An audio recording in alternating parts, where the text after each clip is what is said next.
ఇతను హీరో ఏంటి అన్నారు? లుక్స్ పై ట్రోలింగ్. ఇప్పుడు ఒక 1000 కోట్ల పాన్ ఇండియా స్టార్. తెలుగు సినీ ఇండస్ట్రీలో ఎక్కువ సక్సెస్ రేటు ఉన్న హీరోల్లో ఆయన ఒకరు. పెద్ద సినీ బ్యాక్గ్రౌండ్ నుంచి వచ్చిన ఆ నటుడు ఫస్ట్ మూవీతోనే సూపర్ హిట్ అందుకున్నాడు. కానీ ఆ తర్వాత మంచి సినిమాలు, అవకాశాలు రాలేదు. అలాంటి దశను దాటుకుని వచ్చి ఇప్పుడు పాన్ ఇండియా హీరోగా ఎదిగాడు. ఒకే ఒక్క సినిమాతో ప్రపంచవ్యాప్తంగా గుర్తింపు తెచ్చుకున్న ఆ నటుడు ఎవరో కాదు, మన ఐకానిక్ స్టార్ అల్లు అర్జున్.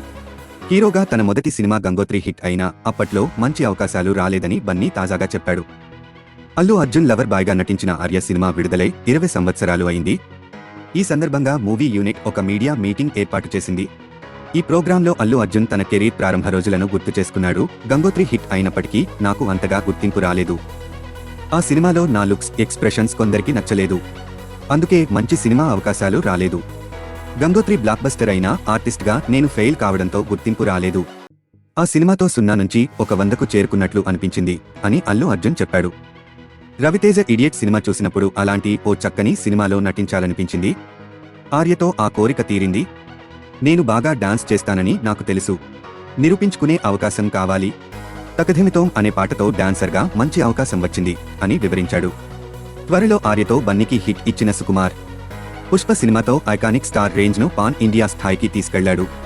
ప్రస్తుతం పుష్ప 2 షూటింగ్ జరుగుతోంది. ఈ చిత్రంలో రష్మిక మందన, ఫహద్ ఫాసిల్, విజయ్ సేతుపతి, శ్రీతేజ్, ప్రియమణి వంటి నటీనటులు కీలక పాత్రల్లో నటిస్తున్నారు. ఈ మూవీ ఆగస్టు 15న ప్రేక్షకుల ముందుకు రానుంది. ఇలాంటి ఆసక్తికరమైన అప్డేట్స్ కోసం ఛానల్ని సబ్స్క్రైబ్ చేయండి. వీడియో నచ్చినట్లయితే లైక్ చేయండి.